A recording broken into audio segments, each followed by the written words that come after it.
Now I've been so impressed by this D222 that I'm going to give it the ultimate test today. So I've rigged her up, and here you can see Blue Thunder. This must be one of the best accessories around. This one, beautifully built by Phantasma, and I've never run it with an engine before because I've always thought that this generator unit needed a lot of power. So this is its first try, and I've just switched her on, and we'll see if she can spin Blue Thunder. So let's get this steam turned on, and look at that, she starts right away, and she's hooked up to Blue Thunder right now. And if I take a look down there, you'll see we're reading right on the 20 volts there.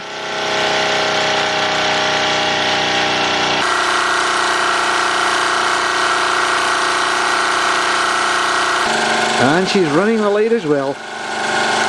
That's her in full load now. And I can tell you it takes a bit of spinning.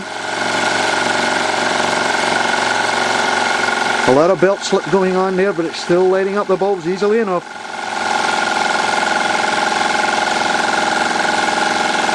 And there we go, my first trial of Blue Thunder, driven by this wonderful Wilesco D222.